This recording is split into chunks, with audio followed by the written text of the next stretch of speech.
Bonsoir à tous. 9 jours avant les municipales, place au débat sur France 3 Nord-Pas-de-Calais. Après Roubaix, Bruyères-la-Bussière, Villeneuve-d'Ascq et Maubeuge, on prend la direction de Seclin ce soir.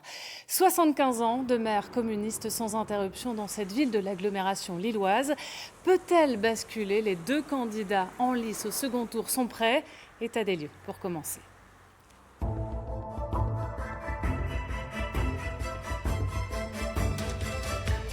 Seclin comptait en 2017 12 463 habitants, une population en légère hausse en 6 ans, plus 0,2%. Cette commune située au sud de la métropole européenne de Lille enregistrait au dernier recensement un taux de chômage de 14,7% et un taux de pauvreté de 15%. Le 15 mars dernier, 3 listes ont passé la barre des 10%, mais seulement 2 se présenteront aux électeurs pour le second tour. Celle de l'avocat d'Hiver Centre, François-Xavier Cadar, conseiller municipal d'opposition, qui se présente pour la 3e fois. Il avait raté l'élection précédente, 246 voix seulement. Cette fois, 16 voix lui permettent d'arriver en tête avec 40,58% des suffrages. Et celle du communiste Bernard Debreu, maire de Seclin depuis 2004. Il a obtenu 40,18% des suffrages au premier tour. Moins d'un électeur sur 2 s'est déplacé aux urnes le 15 mars dernier. Pour ce second tour, François-Xavier Cadar a fusionné sa liste avec celle de Didier Serrurier, ancien adjoint de Bernard Debreu. Une alliance qui crée la surprise et rebat totalement les cartes de cette élection. Mais pour l'heure, place au débat. Un débat qui s'annonce donc serré à Seclin. Bernard Debreu, vous êtes maire sortant, maire communiste depuis 2004, agent de maîtrise de la SNCF à la retraite et vous menez la liste Seclin en commun. François-Xavier Cadar, vous êtes avocat dans l'opposition municipale depuis 12 ans. Vous menez la liste avec François-Xavier Cadar. Bonsoir à tous les deux et merci d'être là. C'est le principe de nos débats sur France 3 Nord-Pas-de-Calais. Pour commencer, on vous a demandé à tous les deux d'amener une photo de votre choix. Bernard Debreu, vous avez la primeur, le tirage au sort vous a désigné. Votre cliché a été pris pendant la crise sanitaire, début avril, on le découvre. Nous sommes devant le centre hospitalier de Seclin. On y voit des pompiers et la police municipale aussi. Ben oui, c'est un choix évidemment très délibéré, puisque nous avons la chance à Seclin d'avoir un centre hospitalier important et que tous les soirs, les Seclinois applaudissaient à 20h en fonction de l'engagement d'un personnel très engagé, dans des difficultés très importantes dans cette période, et en même temps avec les pompiers très engagés et notre police municipale également, mais qui ont tenu à aller à 20h un soir applaudir les personnels soignants. C'est un moment que je ne peux pas oublier, important, et que je souhaite d'ailleurs que tous nos habitants n'oublient pas. François-Xavier Cadar, vous nous présentez un autre cliché. On y voit beaucoup de briques, un arbre esselé et des poubelles. Pourquoi ce choix ? Oh, pas que cela. Non. Alors, j'ai choisi effectivement un cliché qui représente le quartier de la Mouchonnière. C'est un lieu qui cristallise beaucoup d'attentes en matière de sécurité, en matière de réhabilitation de logements, en matière d'emploi également. C'est un lieu qui, hélas, rassemble un certain nombre de difficultés et je pense que ce cliché est assez symbolique quelque part de la nature de mon engagement, de vouloir aider les autres, d'être plus proche en tout cas de mes concitoyens. Sur la droite de ce cliché, vous voyez l'espace Mouchonnière, qui est un lieu en fait d'animation, de rassemblement, qui fédère un peu l'intergénérationnel. C'est-à-dire que c'est un lieu d'animation qui accueille tout à la fois les enfants, les guinguettes pour les aînés. C'est un lieu où également l'action sociale est très prégnante, ainsi que la distribution d'aide alimentaire. C'est l'ADN de Seclin. Et puis dans le fond, alors le cliché a été pris au débeauté, mais dans le fond, vous avez le lycée professionnel. Et pour moi, c'est quelque chose qui est absolument capital, en source d'espoir, c'est-à-dire que effectivement là où le chômage des jeunes à Seclin passe la barre des 35%, la formation, l'éducation, c'est quelque chose qui est absolument capital de mon point de vue. Et c'est un lieu qui effectivement cristallise beaucoup, qui a supporté, qui a eu un fort taux d'abstention, et c'est un lieu qui, de mon point de vue, doit rétablir la confiance entre le politique et la population. 16 voix, on l'a entendu, vous ont séparé lors du premier tour. Scrutin évidemment serré. Comme en 2014, Bernard Debreu, quelles sont vos dernières cartes pour convaincre ? D'abord, il faut rééquilibrer les choses. Les deux autres listes, et deux de mes anciens adjoints qui ont présenté une liste. Donc M. Cadar faisait 48,5 en 2014, il fait 40,5 là. 2 adjoints contre vous, Oui. c'est un désaveu? Non, parce que je pense qu'ils souhaitaient être maires, ils ont le droit. Après, ils sont restés adjoints. Je leur disais régulièrement, quand on se présente contre le maire en général, on démissionne, mais ça n'a pas été leur cas, et puis c'est leur choix. Donc je pense qu'on regarde, si ça avait été comme en 2014, je ne pense pas que ça aurait fait 60%, mais ça aurait été quand même pas mal, quoi. Donc ne faisons pas dire aux chiffres du premier tour ceux du deuxième. Et puis comme vous l'avez indiqué, le taux d'abstention avec le Covid était important, 48%, contre 63% à l'élection précédente. Évidemment, est-ce que les Seclinois iront voter? Bonne question. Vous êtes confiant? Je suis serein. Je fais confiance à ma population parce que je vois que d'ailleurs M. Cadar vient de dire la Mouchonnière, c'est l'espace communal, c'est la ville qui l'a fait. Le lycée, c'est nous qui l'avons soutenu. Et c'est quand même un quartier en politique de la ville pour lequel nous nous battons depuis des années. Donc, tant qu'on dit que tout ça, c'est bien, moi, ça me va bien. Ça assume mes responsabilités. Alors, vous connaissez le principe de ces débats. En amont, nous vous avons posé des questions précises. Voici la première. Faut-il limiter le nombre de mandats successifs? François-Xavier Cadar, pour vous, c'est non, il ne faut pas limiter. Pourquoi alors, en même temps, appeler à ce grand changement de municipalité? Pour moi, il n'y a pas d'incompatibilité. C'est-à-dire que ce qui me pose problème dans la gouvernance actuelle, c'est l'absence de renouvellement. Moi, je n'ai rien contre la position de tel ou tel maire. Je pense que la démocratie doit pouvoir trouver à s'appliquer pleinement. Je fais confiance à la sagesse des électeurs. Lorsqu'ils estiment qu'un maire est bon, ils continuent de voter pour le maire. Je crois également en la liberté de chacun de pouvoir s'engager pour sa ville. Et il me semblerait en tout cas antinomique de défendre le principe de liberté d'engagement pour ses concitoyens et en même temps de restreindre le mandat d'un maire dans la durée. En revanche, ce qui m'interpelle dans la question que vous posez, c'est quelle place on accorde à l'opposition. Vous savez, moi j'ai connu 12 ans d'opposition et on peut dire que pour le moins j'ai été malmené. Droit d'expression qui a été refusé par monsieur le maire. J'ai été contraint de saisir les tribunaux pour avoir un droit d'expression. Une certaine opacité dans la gouvernance de la ville, notamment à l'égard des délégations. On découvrait au débotté que des procès étaient en cours contre la ville et on les découvrait au dernier moment. C'est en réalité la problématique de la gouvernance, c'est une problématique qui repose sur la faculté qu'on offre à l'opposition de pouvoir s'exprimer. Renforçons les prérogatives de l'opposition, donnons du souffle. Comment les renforcer? Par justement le droit d'expression. Par aussi, je pense que ce qu'on peut attendre d'un législateur, c'est de savoir sanctionner lorsqu'un maire dépasse les limites et de le sanctionner plus sévèrement qu'il ne l'est actuellement. Aujourd'hui, un maire en place, il a toutes les prérogatives.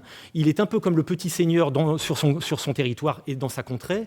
Et il a un peu la capacité d'agir au gré de l'opposition. En tout cas, c'est ce que j'ai vécu. Bernard Debreu, vous êtes le censeur dont parle votre opposant? Alors d'abord, répondre à la question. D'ailleurs, j'ai imaginé en voyant tout ce que M. Cadar écrit en ce moment, ce qu'il a dit au début, je me disais qu'il aurait dû me demander d'être sur ma liste. Il aurait été le bienvenu puisque tout ce qu'on fait à Seclin, c'est bien. Et vous voyez, nous avons la même réponse. Parce que ma réponse correspond tout à fait à ce qu'il vient de définir. Je vous ai dit non. Pourquoi? Parce que je pense que ce n'est pas une règle institutionnelle, d'autant qu'avec ce qu'on vient de vivre. Si j'écoute bien, y compris le président de la République ou d'autres, c'est on s'aperçoit que les communes ignorées deviennent importantes. J'espère que ça sera suivi des faits. Et donc le maire, oui, des prérogatives, mais surtout beaucoup de responsabilités. Combien de maires ont été condamnés parce qu'un ballon de basket avait cassé un panneau, qu'il y avait quelqu'un de blessé? Les responsabilités dans cette crise que nous venons de vivre pour les maires étaient impressionnantes. Et pourtant, il faut faire face. Comment êtes-vous sûr que ça n'est pas le mandat de trop? Mais c'est les citoyens qui décident de ça. Je dis comme M. Cadar, exactement. C'est si vous avez fait votre travail, les citoyens vont vous juger. Si vous ne l'avez pas fait, je ne vais pas citer de ville, mais je pense à Hesdin. Parce que ce n'est pas une question d'âge. On peut être très jeune et puis être très mauvais. Donc les citoyens tout de suite décident derrière de dire c'est nous, on n'en veut plus. Donc moi, effectivement, ça va être une élection pour mon 3e mandat. Ben, c'est aux citoyens de Seclin de décider cette affaire.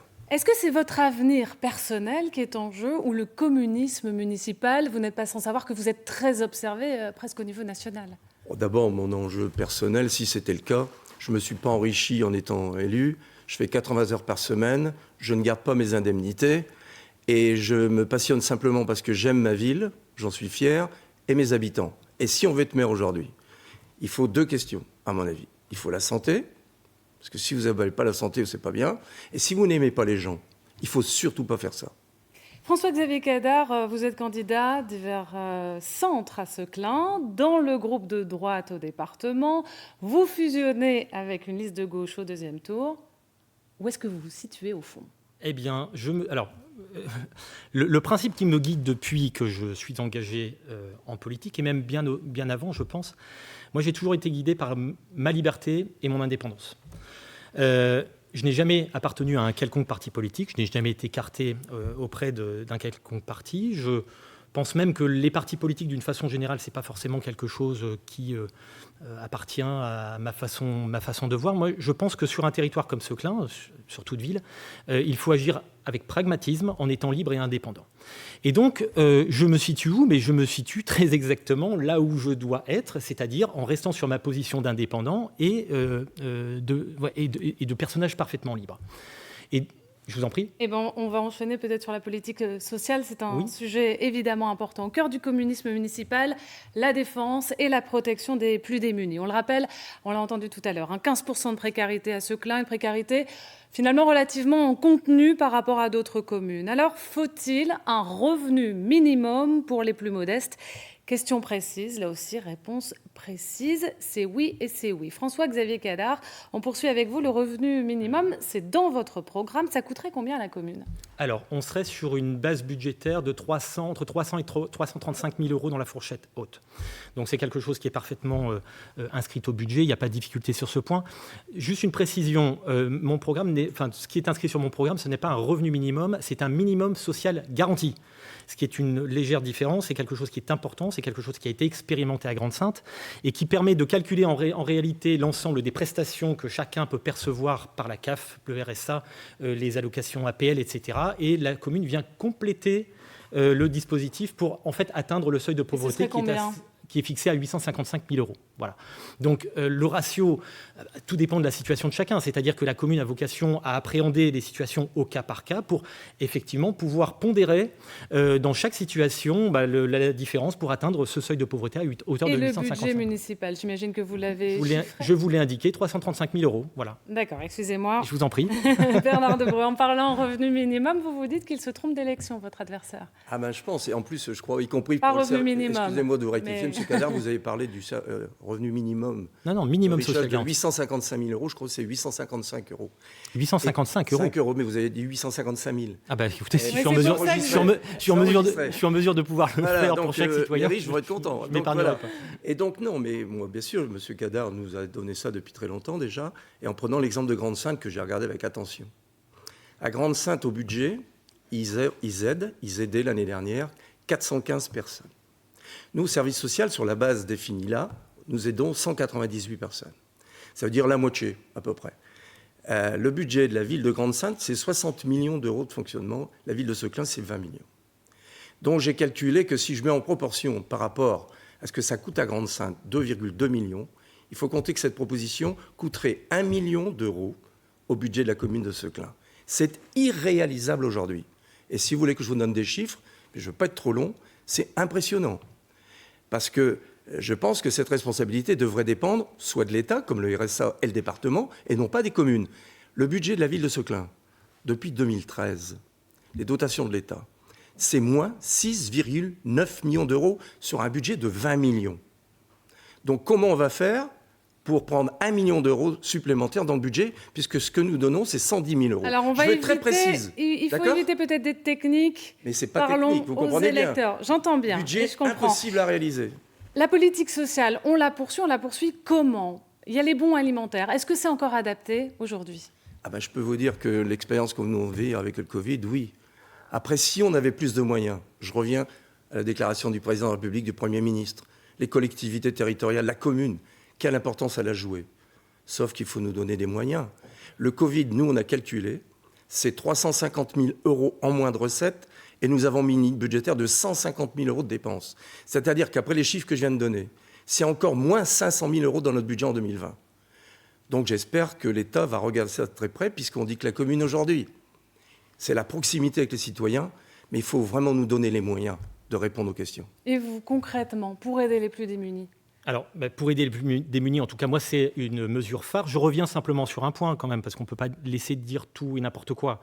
Vous savez, j'essaye de faire les choses avec sérieux. Et il est vrai que lorsqu'on fait un certain nombre de propositions, ça n'est jamais faisable lorsque ça ne vient pas de l'initiative de Monsieur le maire. Ça a été le cas pour la police municipale, ça a été le cas pour la vidéoprotection, ça a été le cas pour un certain nombre de mesures où rien n'était faisable. Les choses ont été clairement planifiées.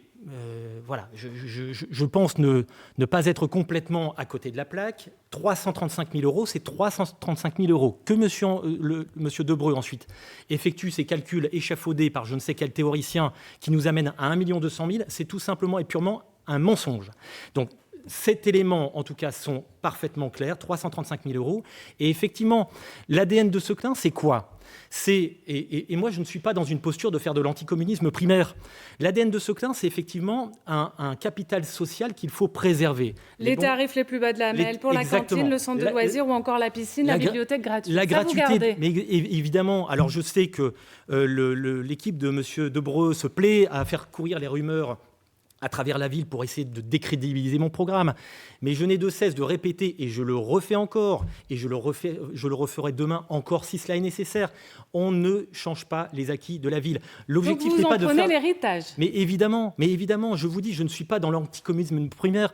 Que M. Debreu puisse avoir des problèmes avec les gens de droite, ça le regarde. Moi, ça ne me concerne en rien. Mais je suis tout autant sensible à la défense des services publics que, effectivement, à des politiques qu'il faut mener de façon pragmatique. Refaire une piscine municipale, c'est pas être de droite ou de gauche. Et donc, de façon pragmatique, j'estime aujourd'hui que sur la ville, il est indispensable de mettre en œuvre ce revenu minimum garanti pour offrir de la visibilité aux personnes qui aujourd'hui sont dans la difficulté financière et pouvoir retrouver du travail, aller sur le chemin de la formation et de l'emploi, leur donner de la visibilité, plutôt que chaque mois, ils réfléchissent à savoir comment terminer la fin du mois. Bernard Debreu, votre mesure phare en termes de politique sociale si vous êtes réélu ? La première mesure, vous l'avez demandé, je ne sais plus, quelque part, ou non, c'est la presse locale, excusez-moi, qui m'a demandé cette question. Donc, pendant le Covid, j'ai proposé, et ça fait un grand débat au conseil municipal du 30 avril, de proposer que la restauration scolaire, alors qu'elle n'est pas chère, étant donné les difficultés des familles, elle soit gratuite. Et nous l'avons mis gratuite, et je l'ai proposé jusque la rentrée du 3 juillet, enfin, plutôt la fin des classes. Je proposerai qu'elle soit gratuite également à la rentrée, comme nous l'avons proposé la gratuité pour tous les abonnements de tous ceux qui ont des abonnements municipaux pendant un trimestre. Et voilà pour du concret. Étroitement lié à cette question sociale et à la précarité, la politique de construction des logements est au centre de la campagne à Seclin. Faut-il poursuivre la construction de logements ? Voici vos réponses. Vous dites oui, Bernard Debreu. Pourquoi ? C'est assez simple. Vous avez donné les chiffres intéressants au début. Depuis des années, je suis critiqué d'être un bétonneur à Seclin, par M. Cadar et les siens, entre autres, et il ne faut plus construire de logements.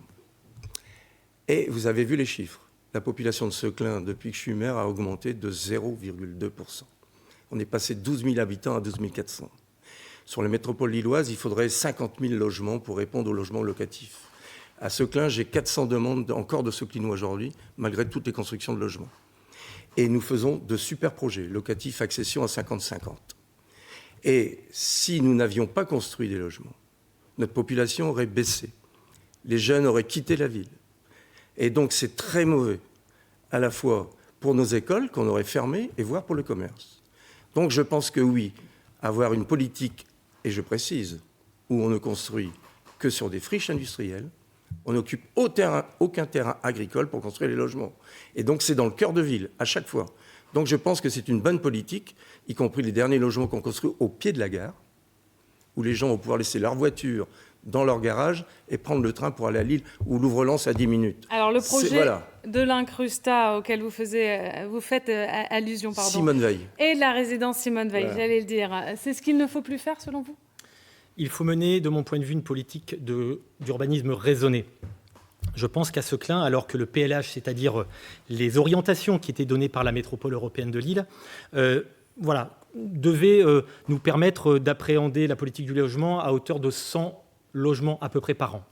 Selon M. Fruchard lui-même, qui était candidat donc, et qui se désolidarise de la politique de M. Debreu en se présentant à l'élection, il appréhendait en tout cas le nombre de logements construits sur le mandat à hauteur de 1000. C'est-à-dire qu'on est quasiment au double des préconisations de la MEL. Et moi, le risque qui tend en tout cas à se définir sur Seclin, c'est l'évolution vers une forme de cité-dortoir. Très exactement, chose que je ne veux pas. Seclin doit garder son âme. Seclin doit rester une ville à la campagne.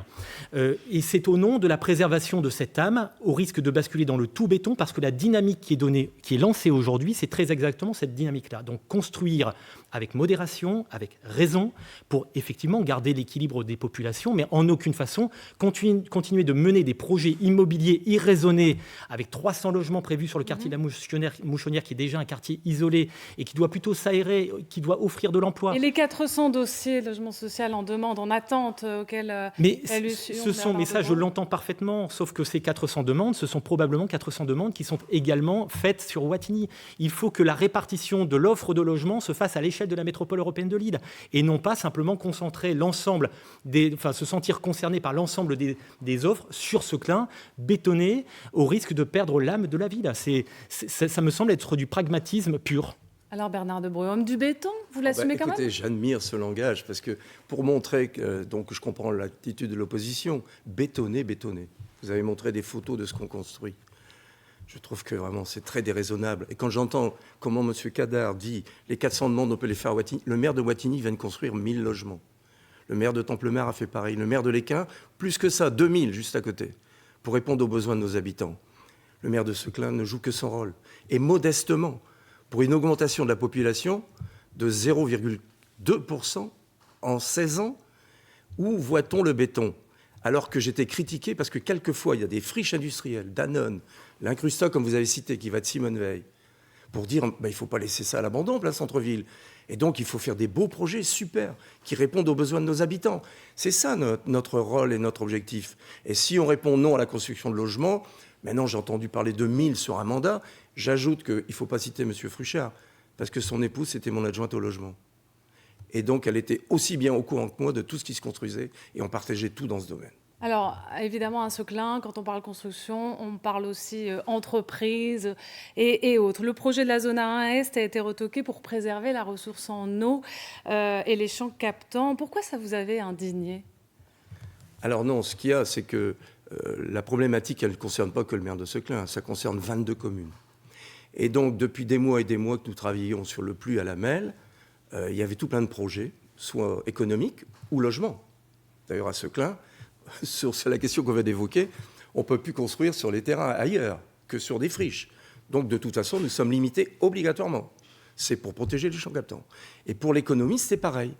Et il y avait plein de projets de développement économique que d'un seul coup, on nous annonce qu'on ne peut plus rien faire. Et dans le même temps, vous vous indignez de l'arrivée de Prologis et de la société P3 Logistique Park qui amènerait trop de camions sur les routes. Est-ce qu'il y a une contradiction dans votre discours ? Non, pas du tout, parce que dans les projets qu'il y avait là, à cette époque-là, avec la MEL, nous étions d'accord que c'était pour créer de l'emploi.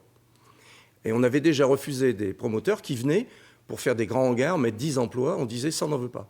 Donc il y a déjà assez de camions sur la 1 pour ne pas enregistrer. Parce que M. Debreu est un grand écolo par ailleurs.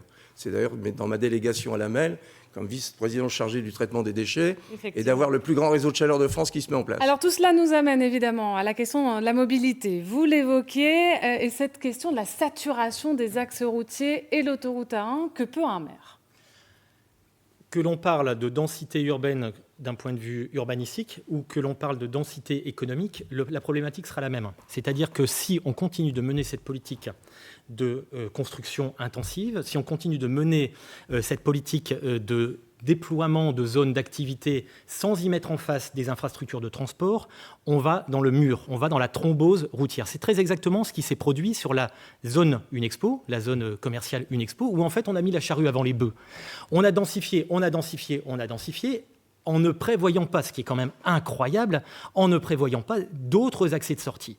Monsieur le maire, désormais, Monsieur Debreu, de venir défendre le dossier en préfecture pour essayer d'obtenir l'échangeur. Non, il aurait d'abord fallu créer les infrastructures de transport avant de densifier. Et la problématique que vous évoquez concernant la zone 1 Est est exactement la même que ce que je je dénonce sur la politique du logement, tant qu'on aura cette politique de densité, qu'elle soit en centre-ville, qu'elle soit à l'extérieur de ville, sur des zones d'activité, mais qu'on ne mettra pas en face du transport, on ira vers la saturation et on ne rend pas service aux usagers. Alors, il y a le projet de tramway. Là, vous étiez globalement tous d'accord sur le fond, qui est donc inscrit aujourd'hui au schéma directeur des infrastructures de transport. Maintenant, comment on fait, Bernard Debreu, pour que la promesse soit tenue, pour aller jusqu'au bout ? Alors, peut-être petite rectification sur ce qui vient d'être dit. Parce que, comme vous le savez, vous l'avez dit, je suis cheminot. Donc, je suis très attaché au transport collectif. Un de mes grands regrets, c'est que le transport des marchandises se fasse plus par le rail et que j'espère que Canal Seine-Nord arrive rapidement. Même si j'ai vu encore des nouvelles déclarations qui m'inquiètent.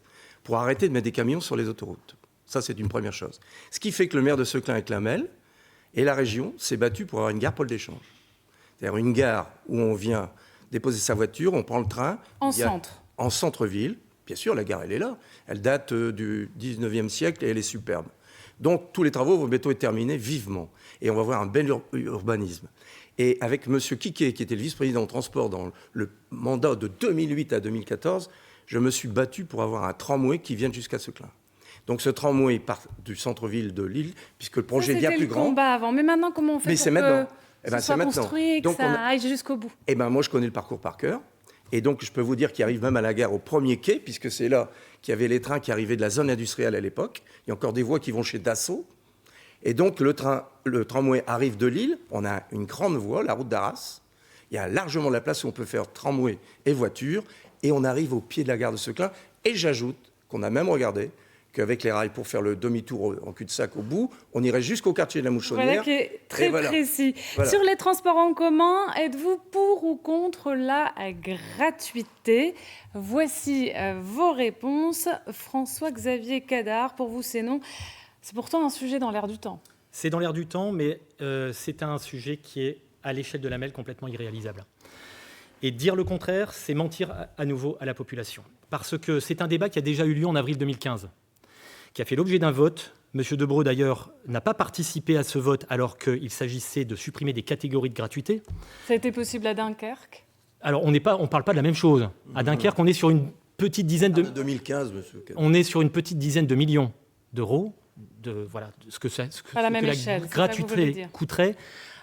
À l'échelle de la MEL, on parle de 135 millions d'euros TTC. À l'échelle de la MEL. Ce qui veut dire que les 135 millions d'euros qu'on ne sera pas en capacité de dépenser demain, ce seront les 135 millions d'euros qui nous manqueront peut-être pour réaliser le tramway. Et donc, à un moment donné, il faut être clair et cohérent. Parce que la gratuité, pour moi, ça n'a pas de nom, ça n'a pas de sens. La gratuité, au final, c'est le contribuable qui le paye. La gratuité, si c'est pour perdre 135 000 euros, ne pas pouvoir réaliser des infrastructures favorables à Seclin et donc augmenter les impôts pour payer le tramway, moi, je n'y suis pas favorable. Ce que je défends, c'est réalisons d'abord les infrastructures, élargissons l'offre de transport pour investir dans le sud de la métropole et donc pouvoir offrir cette offre de transport absolument prépondérante. Et la gratuité, on verra en son temps. Mais ne mettons pas, une fois de plus, la charrue avant les bœufs. Bernard Debreu, sur la gratuité. Écoutez, ça fait des années que je me bats pour ça. Et c'était un peu comme M. Cadar à l'époque. On me riait au nez, presque. J'exagère, parce que les gens à la MEL sont sérieux. Mais pour dire qu'est-ce que c'est que vous nous inventez là, etc. Et bonne surprise, puisque l'année dernière, au Conseil de la MEL, on finit par dire, et j'étais pas le seul, beaucoup de groupes sont complètement d'accord pour dire on va déjà commencer par la gratuité pour les jours de pollution. Et l'année passée, il y en avait eu un paquet. Et la deuxième proposition que je fais, je mesure bien que sur les budgets, il faut être sérieux, c'est 100 millions de moins à la MEL avec le Covid. Donc c'est presque le budget que M. Cadar évoque. Donc ça doit être possible et réalisable sur un budget d'1,8 milliard. C'est d'aller pour la gratuité, ce qui était le cas avant, pour les lycéens, pour les collégiens, les étudiants. Et avant, il y avait la gratuité pour les chômeurs. Ça a été supprimé en 2015, c'est pour ça que je n'ai pas voté. Et donc, moi je pense que pour aller progressivement à la gratuité complète, donc progressivement, pour permettre que tout le monde utilise des transports collectifs, et comme vous le dites, vous avez cité Dunkerque, c'est un grand succès, mais il n'y a pas que là. Ça se développe en France et même dans l'Île-de-France maintenant. L'environnement est devenu un enjeu majeur connecté à cette question de la mobilité. Dans vos programmes, on parle du parc de la Ramie, des projets, des berges, de planter des arbres. Est-ce que tout cela est vraiment à la hauteur ? C'est déjà... Vous savez la fable du colibri de Pierre Ramy, c'est quelque chose qui a du sens. C'est que chacun à sa mesure doit être en capacité de contribuer au changement et d'être digne, en tout cas, des évolutions climatiques. Les collectivités ont toute leur place à ce titre. Il ne faut pas évidemment se contenter de simplement revégétaliser la ville pour effectivement faire un effet d'annonce. Non, je pense que c'est une politique globale. La politique que moi j'entends mener, c'est considérer que désormais, il faut envisager nos modes de consommation autrement. Il faut développer le circuit court. Il faut appréhender notre acceptation du bonheur sur un autre schéma que celui de la possession, de l'avoir, mais davantage autour de l'être, c'est-à-dire l'accès à la culture. Je pense qu'il faut changer de schéma de consommation. Le communiste que vous êtes ne dira pas le contraire, j'imagine. Oui, écoutez, J'en parlerai après. Je suis enthousiaste. J'aurais au moins réussi à convaincre quelqu'un. Ce que je regrette, hélas, c'est que toute la politique qui a été menée sur Seclin, c'est tout le contraire qui a été mené. On voit aujourd'hui qu'un primeur comme Vitamine ferme boutique au bénéfice d'une grande surface, un géant de la distribution alimentaire qui s'appelle Grand Frais.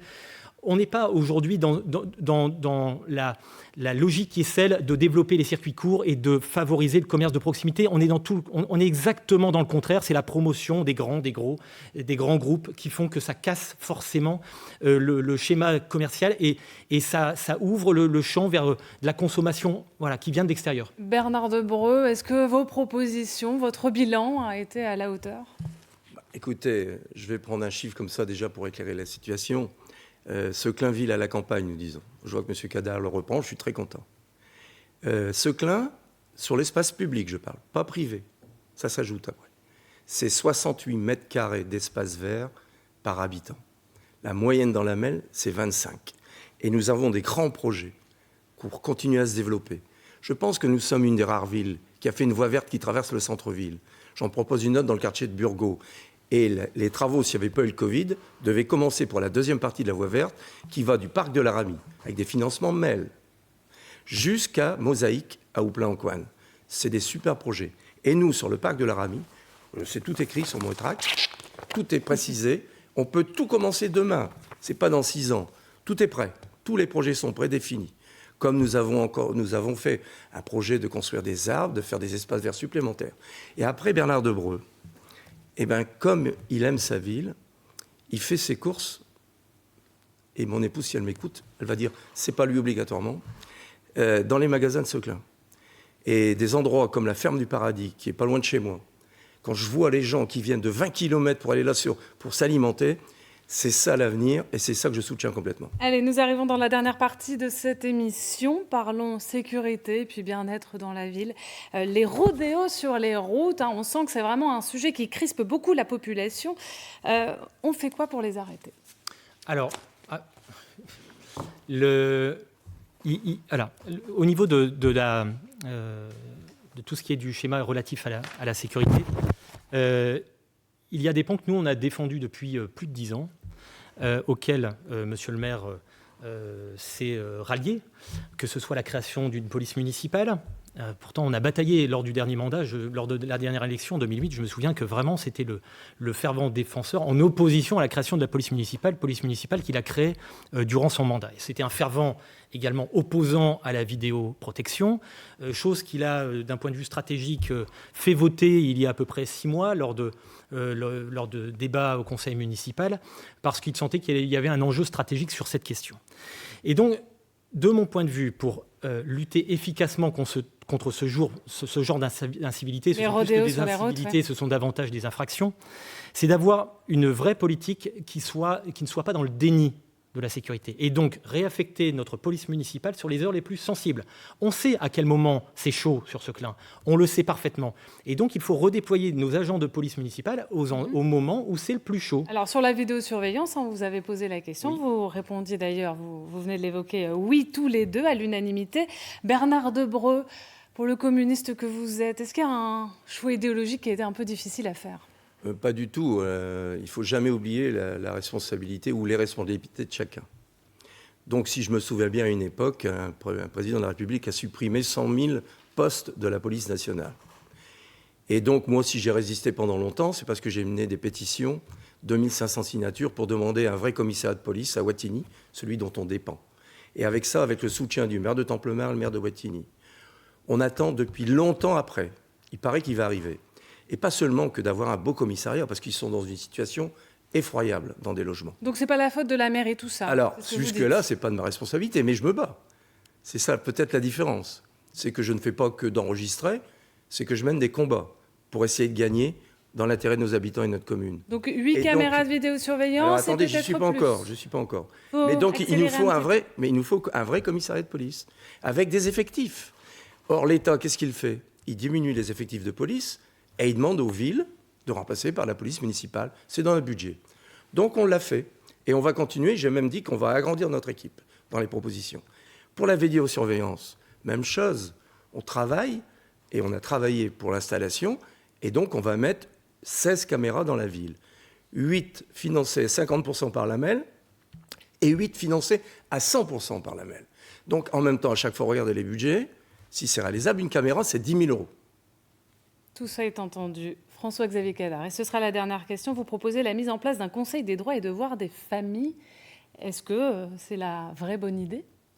Ça fait partie d'un dispositif global où tout à la fois j'envisage la question de la sécurité d'un point de vue répressif. C'est effectivement le redéploiement de la police municipale, c'est la vidéoprotection, mais il y a un volet préventif qui est fondamental. Et il me semble qu'il est important que chaque famille puisse prendre en considération que les délinquants de demain, ce sont des enfants qu'on élève. Et donc, pour les parents, il y a un appel à la responsabilité.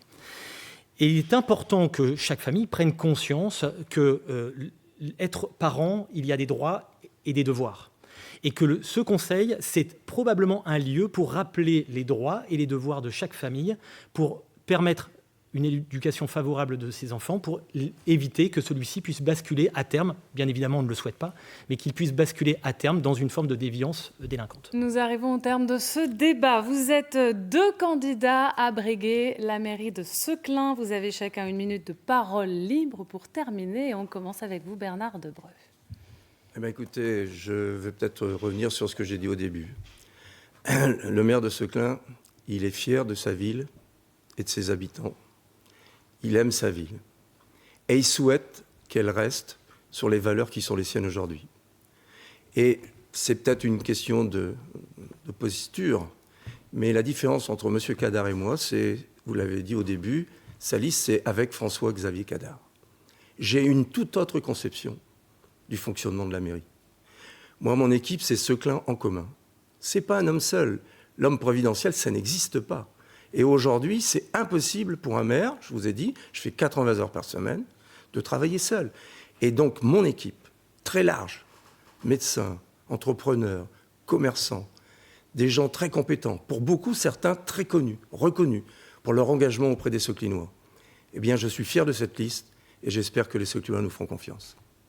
François-Xavier Cadare, c'est à vous pour 1 minute de parole libre.